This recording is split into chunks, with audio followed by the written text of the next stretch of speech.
What was then for you the turning point during the whole process? You said, well, then that was the first time that I actually had the feeling I can do it and I can finish it.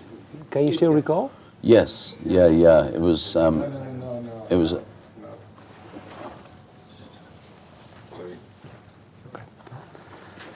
I think the real turning point for this record was understanding that I had to finish it to fulfill the journey, and then that was early this year, and we finished the record in May, and yeah, I just. But is there one thing that happened that made you realize that you had to finish it?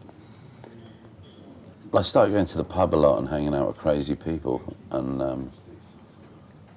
that was a nice escape. But I realised that I wasn't going to get the record finished. But it still was an escape.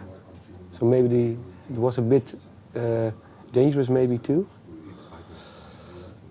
Do you know what I mean? Yeah, and I think it was. I think I was.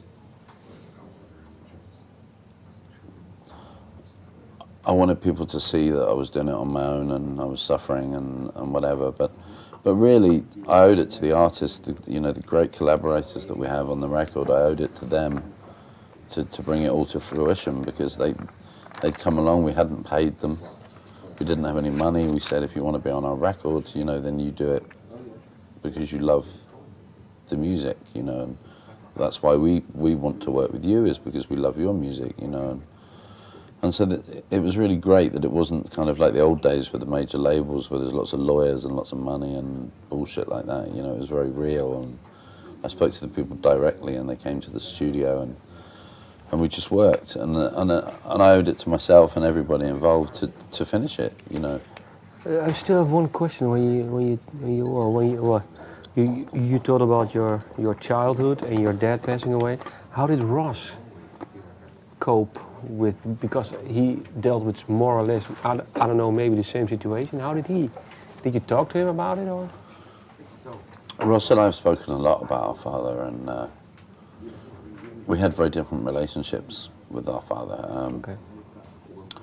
My father rejected me, and then when Ross was born, he said to my mother, "You have your child now, I have mine." So he accepted Ross, but he rejected me.